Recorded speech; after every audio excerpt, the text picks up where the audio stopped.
Et de retour sur France 3 Nord-Pas-de-Calais, devant votre écran, dans votre salon confortablement installé sur votre canapé pour suivre l'exploit sportif de l'année, la 10e édition de la Route du Louvre, ou devant votre écran d'ordinateur, sur votre tablette, sur votre smartphone, sur france3.fr en streaming.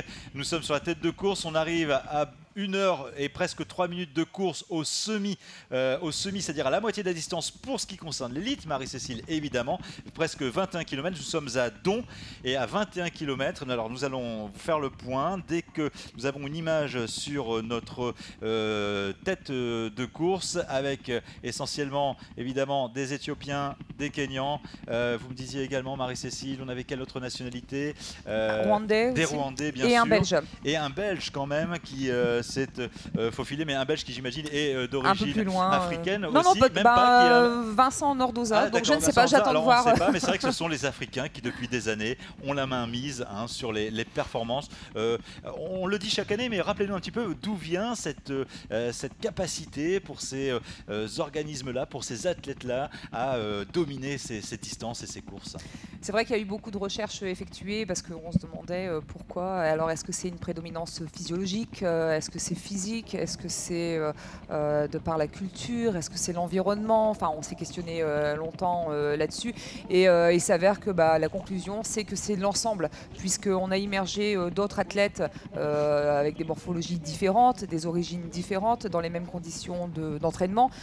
Certains vont s'entraîner, donc des Français vont s'entraîner au Kenya, etc. et n'obtiennent pas forcément les mêmes résultats.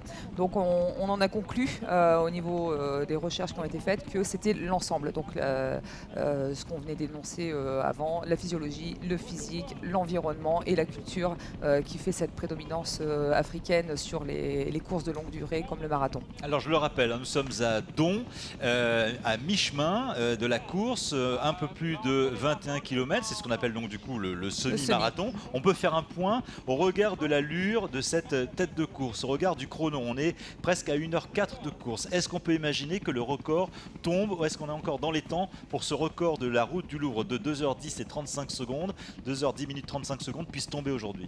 Là, ils sont complètement dans les temps par rapport au record, puisqu'il faudrait un passage au semi en 1h05,02 pour être en dessous du record de 2h10 35. Donc on est carrément dans les clous. Exactement, on est carrément dans les clous, donc on croise les doigts et puis on espère que le record va tomber.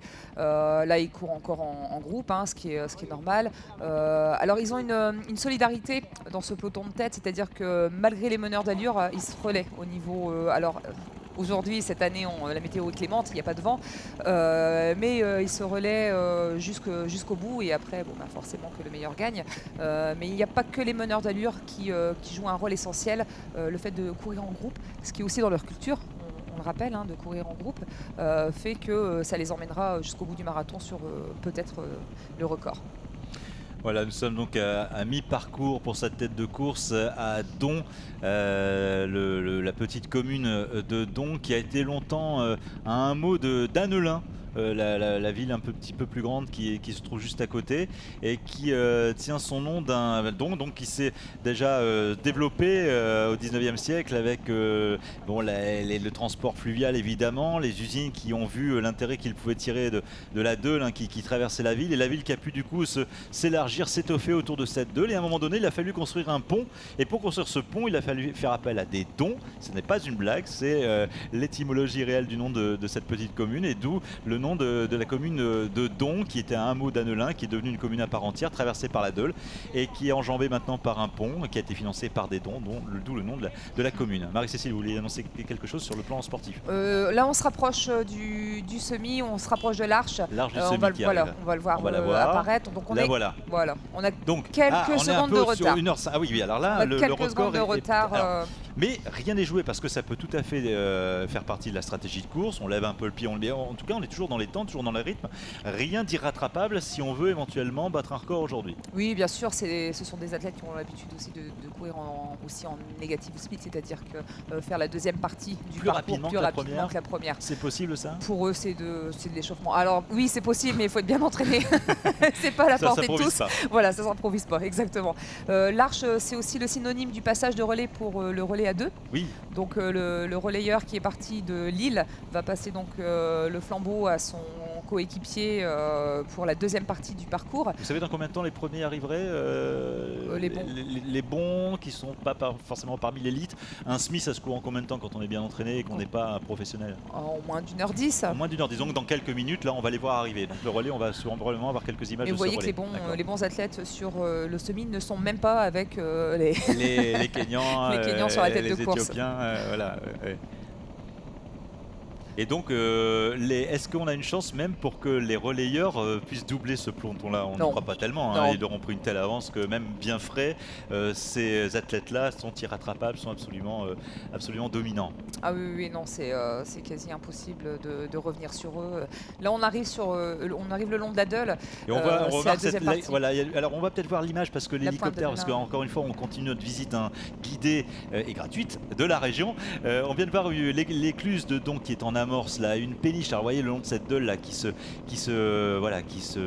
faufile à travers la campagne. Et cette écluse, voilà, avec une péniche qui y pénètre. Cette écluse, je vous rappelle que c'est la plus grande de la région. Elle mesure 150 mètres de long et 12 mètres de large. Encore mes petites fiches magiques, hein, Marie-Cécile, hein, je ne suis sur rien de mon pouce. Et qui permet de faire passer, selon la configuration, 2, 4 ou 6 péniches à la fois, voire même un train de bateau qui peut transporter jusqu'à 2000 tonnes de marchandises en une seule fois. Et cette écluse, la plus grande de la région, cette écluse à grand gabarit, parce qu'il y a encore la petite écluse de Don, hein, qui fait maintenant partie du patrimoine et qu'une poignée de passionnés s'évertue à sauver chaque année. Et cette écluse à grand gabarit donc date maintenant de 1947. Alors avant de retourner sur la tête de course, avant de recevoir notre prochain invité, je vous propose de revoir un petit résumé de la course, les images d'un petit rappel, un petit mix déjà du départ de la ligne de départ sur l'avenue Le Corbusier, au cœur de la capitale des Flandres, au cœur de Lille, face au centre commercial, vous voyez, Euralille. Alors là, un peloton encore très compact, Marie-Cécile, hein, on n'en est qu'au début de l'aventure, avant que la faune, cette faune bigarrée ne s'étiole et ne s'allonge. Là, on est encore dans un peloton compact, et on le rappelle, le piège là, c'est de ne pas se laisser emporter par son enthousiasme, ne pas se laisser influencer par ceux qui nous doublent, et gérer la course dès le départ. Hein. Oui, voilà, on est dopé à l'adrénaline au départ, et il faut rester sur les allures qu'on s'est fixées lors de l'entraînement et pas se laisser emporter soit par le voisin, soit des objectifs qu'on revoit à la dernière minute, parce que ça c'est pas à faire. Voilà, et courir déguisé c'est conseillé, parce que la perruque là je pense que dans 10 km, dans 15 km elle va être absolument insupportable. Je pense qu'il va être un peu en inconfort, oui, au bout d'un moment. On part surtout des échauffements, hein. Ça c'est le grand danger au niveau des marathons, des longues distances. Il faut faire très très attention à sa tenue. On pense souvent aux chaussures, mais il n'y a pas que les pieds qui sont en souffrance lors d'un marathon. Les échauffements peuvent venir au niveau des aisselles, au niveau de l'entrecuisse, etc. Donc il faut être vigilant. Et je pense que déguisé comme ça, c'est un peu compliqué. Bon, en même temps, le monsieur prend ses risques, hein, et puis peut-être qu'il a prévu de s'alléger en cours sur la distance. Voilà, retour sur le direct, la tête de course. On est à un peu moins d'une heure et 10 minutes de course. Visiblement une fraîcheur défiant l'entendement de la part de ces athlètes, avec encore une belle allure, une jolie foulée qui risque pas tellement de diminuer d'ici l'arrivée, sauf gros coup de Trafalgar. Quoi. Oui, non, on n'observe pas de modification significative de leur foulée par rapport à nous. Si on courait le marathon, hein, au début on serait à l'aise, et puis sur la fin la foulée serait écrasée. On voit que ça reste très... Voire même en augmentation, vous le disiez, ce fameux négatif split, c'est ça, technique de course, qui consiste à faire la deuxième partie de course plus rapide que la première. Donc là on voit au niveau de leur foulée, c'est une foulée qu'on appelle tombante, c'est-à-dire qu'ils ont le corps penché vers l'avant. Au niveau du bassin, c'est aussi important de dégager l'ouverture du bassin pour l'amplitude de la foulée. Donc ça, ils maîtrisent totalement, puisque c'est naturel chez eux. Voilà, le long de ce chemin de halage, hein, le long de la Deule qui serpente dans la région, la Deule qui prend sa source à peu près dans le Douaisis, et qui rejoint Douaisis, et qui rejoint ensuite le Pas-de-Calais à hauteur de Delémont. C'est encore, comme cette course, un joli trait d'union entre nos deux départements, un joli trait d'union dans la région, avec ces athlètes qui vont longer ces chemins de halage sur de très longs kilomètres, mais c'est vraiment la partie quasiment la plus agréable. Alors il y a un petit peu moins de supporters sur le bord du chemin. C'est vrai qu'en ville c'est l'avantage, hein, d'avoir parfois une petite tape dans le dos ou quelqu'un qui crie votre nom. Mais c'est vrai que là, courir la course nature comme ça, c'est sympa et c'est aussi un peu pour ça qu'on le fait. Bah, je reprends ce que vous dites parce que c'est vrai que vous avez dit que c'était un moment agréable le long de la Deule et parfois les gens nous disent que c'est long. Mais quand on est sur son allure et qu'on est concentré, etc., c'est très agréable parce qu'on sait que tant qu'on est le long de la Deule, on est sur une partie très plate du parcours. Donc il n'y a pas de difficulté par rapport à ça. En plus, il y a du soleil, mais avec l'ombrage des arbres, on peut se rafraîchir. Être au bord de l'eau, on peut aussi prendre un temps pour se reconcentrer sur la course parce que c'est vrai que l'euphorie qu'on peut vivre en ville, c'est un peu aussi déstabilisant parce qu'on perd un peu le fil de sa course, on se laisse emporter aussi par la foule, donc ça permet de se recentrer un petit peu sur soi-même. Alors, je vous propose de découvrir l'arrivée du 10 km à présent. Évidemment, ça va beaucoup plus vite que pour le marathon. Ça dépend pour qui, vous avez raison.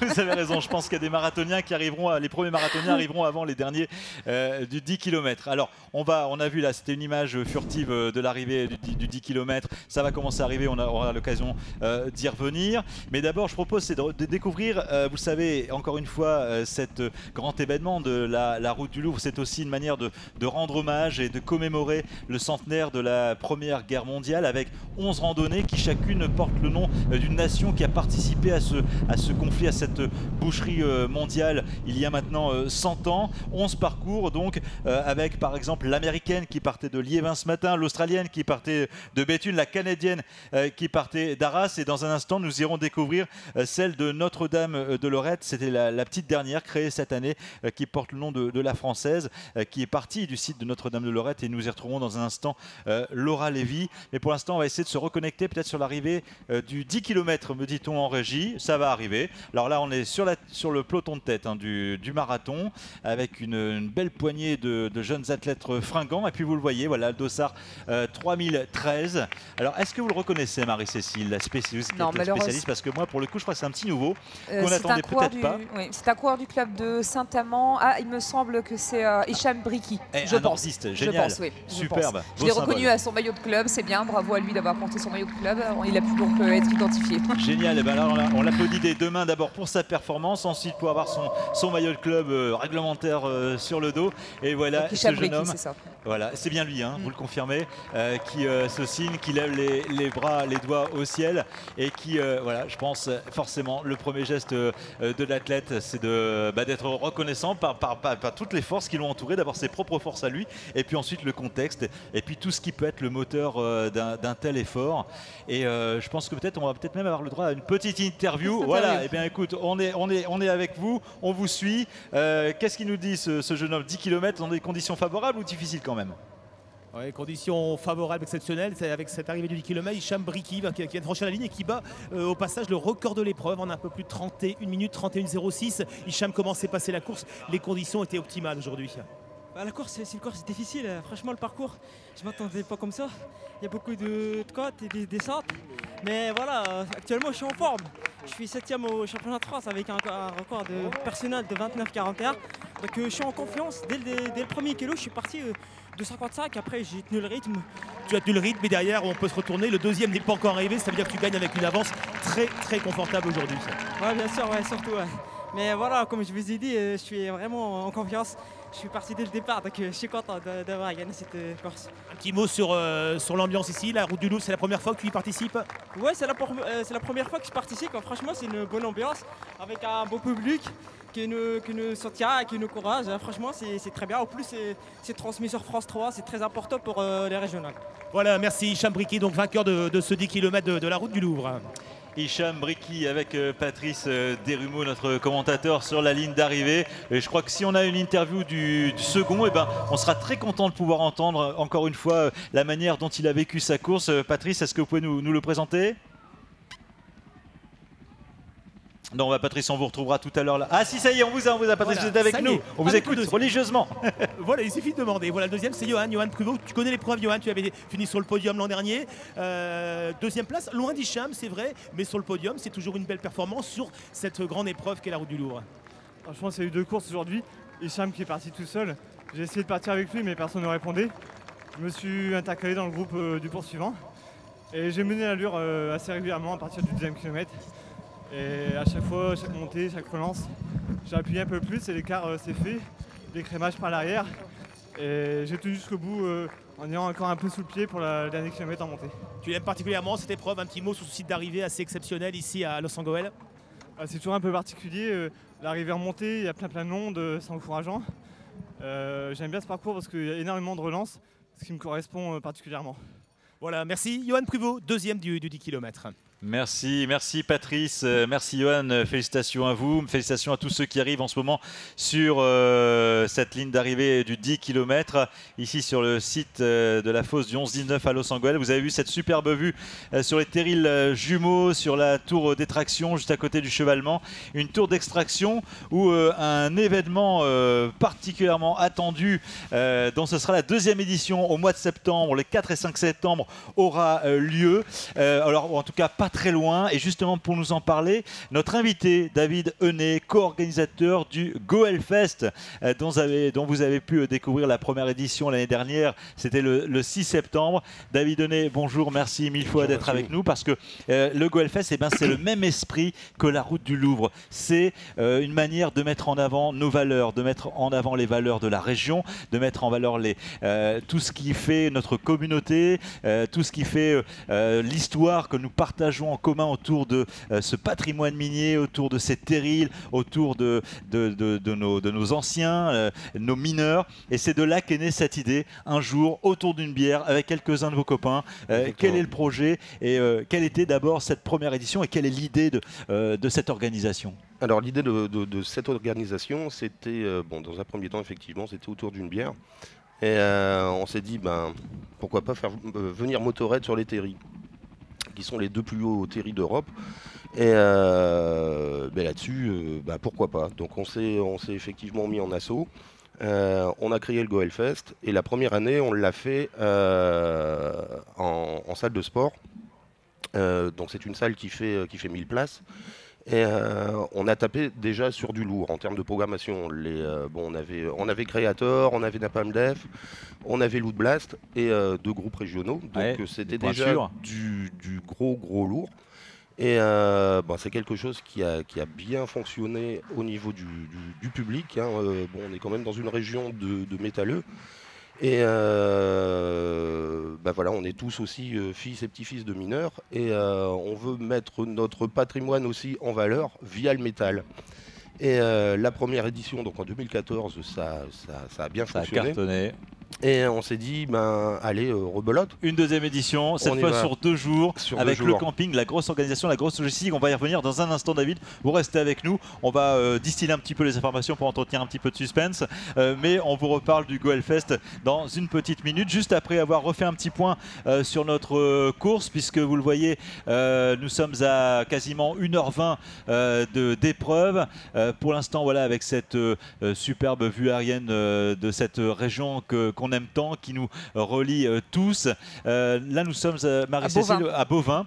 Voilà, Bovin, où effectivement le public se fait encore un petit peu timide. Hein. Je subodore que les supporters sont plus près de la ligne d'arrivée pour voir un petit peu les organismes souffrir, pour voir un petit peu, et puis aussi, du coup, pour apporter d'autant plus efficacement son concours en encourageant tous les participants.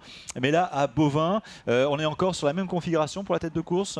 Pas de décrochage pour l'instant. Non, pour l'instant, ils sont encore en groupe. Il faut dire aussi que les meneurs d'allure, petit aparté, par rapport à le reste de la course, où là, les meneurs d'allure tirent les coureurs vers un temps, là, ils sont plutôt là pour temporiser, ce qui est un peu le contraire de ce qui se passe sur le reste de la course. Donc là, on est sur... pour eux, c'est tranquille. Là, ils sont sur leur petite allure proche du record, mais on est un peu en dessous, un peu au-dessus. Je ne sais pas s'ils ont prévu une technique particulière à partir du 30e kilomètre. J'ai pas eu d'infos à ce sujet. D'accord. Parce qu'il faut savoir que le meneur d'allure sera présent jusqu'au 30e. Après, ils vont faire 30e et jusqu'au 4295 seuls. Il n'y aura plus de meneur d'allure. Donc là, chacun va pouvoir libérer les libres voilà. cours à ces fantasmes, à l'énergie qui leur reste. Et visiblement, il leur reste encore beaucoup. Je vous propose qu'on se rapproche tout de suite à nouveau de la ligne d'arrivée du 10 km avec la première féminine. Dossard 3005, Marie-Cécile. Est-ce que vous savez l'identifier? Patrice Desrumeaux attend de pied ferme cette première féminine. Eh bien non, elle est déjà arrivée. Oui, la j'allais première dire, féminine. je ne connais pas. Regardez, Donc là, les deux premières, oui. Vous les connaissez, ces deux premières? Oui, donc il s'agit d'Émilie Venza et de Fanny Pruvot. Eh bien, on les laisse entre les mains de Patrice Desrumeaux pour les cuisiner et nous dire un petit peu quelles ont été leurs sensations sur cette distance. Plaisir. Elles ont déjà franchi une arrivée rapidement. Fanny Pruvot, vainqueur, et c'est elle qui détient le record de l'épreuve en un peu plus de 36 minutes, 36,05. Fanny Pruvot qui emporte donc cette 10e édition. Fanny, comment ça s'est passé? Pas très loin du record ici de l'épreuve, à quelques secondes, sur un parcours exigeant, mais des bonnes conditions aujourd'hui, on le disait tout à l'heure avec le vainqueur. C'est sûr qu'au niveau du temps, on a de la chance. Après, le parcours est très exigeant, ça fait que monter.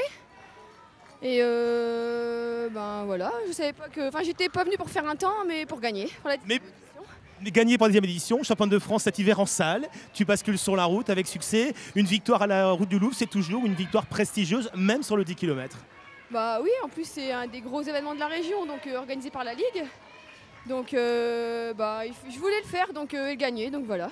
Voilà, Fanny Pruvot première, et puis j'ai la deuxième, si vous permettez quelques instants. Émilie Venza, ancienne vainqueur aussi, c'était il y a 2 ans. Émilie sur le podium aujourd'hui, d'ailleurs Fanny, ça s'est bien passé pour toi? C'était comme prévu, hein. Moi un peu comme Fanny, je venais pour faire la 2e place. Là jeudi j'avais couru à M, donc d'ailleurs on s'était vu. J'avais gagné la course, là mon but c'était de gérer, de toute façon il n'y avait pas photo, Fanny est loin devant, donc gérer, et puis surtout sur un parcours comme celui-ci, il faut éviter de se blesser, éviter de trop puiser dans nos réserves, donc très bien, on a même eu un petit peu chaud, il y a eu le vent aussi qui ne nous a pas aidés, donc finalement j'ai légèrement souffert quand même. Voilà, merci Émilie Venza et Fanny Pruvot. Et il y aura encore beaucoup de monde ici sur une arrivée, puisqu'ils étaient plus de 3100 exactement au départ ce matin à 10h30. Merci beaucoup Patrice, merci Émilie, merci Fanny, un grand bravo, 1000 bravos pour cet effort accompli. Il en reste encore beaucoup d'efforts à accomplir pour tous ces participants que nous voyons là en direct sur ces images. On sent que ça commence un petit peu à claudiquer pour certains. On sent que le rythme n'est plus le même, c'est plus la même fringance que sur la ligne de départ. Je propose de faire une petite pause, on va se quitter pour une très très courte page de pub et on se retrouve juste après. On a encore plein de choses à vivre ensemble. Restez avec nous, vous êtes bien sur France 3 Nord-Pas-de-Calais, à tout de suite.